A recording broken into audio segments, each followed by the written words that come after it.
Hello everyone, আসসালামু আলাইকুম। আশা করি সবাই ভালো আছেন। আল্লাহর রহমতে আমি আপনাদের দোয়া ভালো আছি। তো আজকে আমরা চলে যাব মিরপুর 10 কমার্স কলেজের কাছে। ওইখান থেকে আমরা চলে যাব হচ্ছে মিরপুর স্টেডিয়ামে। কি আমরা গাড়ির জন্য ওয়েট করতেছি? কি আমরা এখন সংসদ ভবনের সামনের খামার বাড়িতে দাঁড়ায় রয়েছি। বাদ দেখি কোনো গাড়ি আসে কিনা। গাড়ি আসলে আমরা বাসে উঠে যাব। কি তো আমার সাথে ফাহাদও কি যাবে মিরপুরে, দুজন একসাথে রওনা দিলাম। কি তো বলতে না বলতে আমরা মিরপুর 10 চলে আসলাম। কি তো মিরপুর 10 আসার পরে থেকে আমাদের এখান থেকে স্টেডিয়াম কাছে। তো আমরা আগে স্টেডিয়ামে যাবো, তারপর লাইফ ওকে অ্যান্ড কমার্স কলেজে যাব মিরপুর। এর পিছনে মিরপুর স্টেডিয়ামে প্লাস লাইট দেখা যায়। আমার পিছনে যে মেট্রো স্টেশনটা দেখতেছেন, এটা হচ্ছে মিরপুর 10 মেট্রো স্টেশন। আর মিরপুর 2 এইখান থেকে খুব কাছে। তো আমরা এখন মিরপুর 2 স্টেডিয়ামের এদিকে রওনা দিলাম। তো আমরা নিচে ফুটপাথ দিয়ে যাব। কি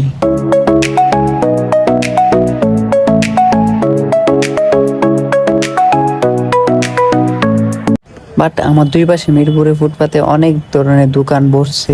তার মধ্যে বেশিরভাগ জুতার দোকান দেখা যাইতেছে, কাপড়ের দোকান অ্যান্ড তো আমি যে জায়গাটিতে আছি এটা হচ্ছে মিরপুর স্টেডিয়াম। মিরপুর স্টেডিয়ামের গেটের সামনে। কি সে 4 নাম্বার গেট মিরপুর স্টেডিয়ামে। তো মাহে রমজান থেকে স্টেডিয়াম বন্ধ আছে। কি সব একেবারে বন্ধ। আর স্টেডিয়ামের নিচে অনেকগুলা দোকান আছে। কি আপনার বিভিন্ন শপ আছে স্টেডিয়ামের নিচে। তো এই জায়গাটা আমার কাছে খুবই ভালো লাগলো। আশা করি আপনাদের কাছেও এই জায়গাটা ভালো লাগতে পারে। আর এটা হচ্ছে মিরপুর স্টেডিয়ামের 4 নাম্বার গেট।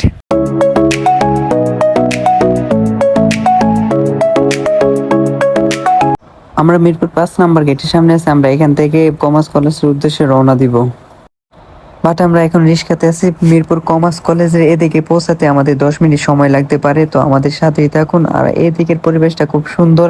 আর মিরপুর কমার্স কলেজ খুব সুন্দর একটা পরিবেশের মধ্যে। আর এর সাথে লাইফ ওকে অবস্থিত। তো আমার পাশে অবস্থিত হচ্ছে মিরপুর কমার্স কলেজ। আর মিরপুর কমার্স কলেজ বিশাল। আর্ট কলেজের পরিবেশটা খুব সুন্দর। মিরপুর কমার্স কলেজের এটা হচ্ছে কমার্স কলেজের সামনের দিক। কি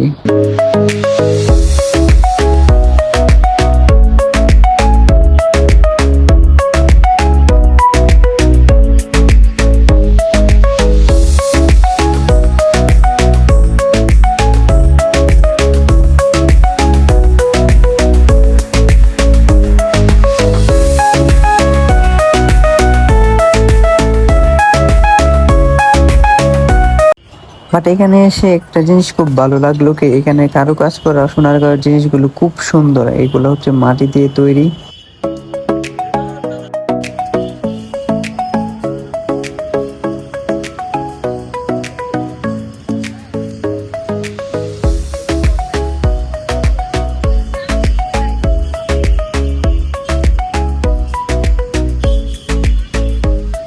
Subscribe to my channel.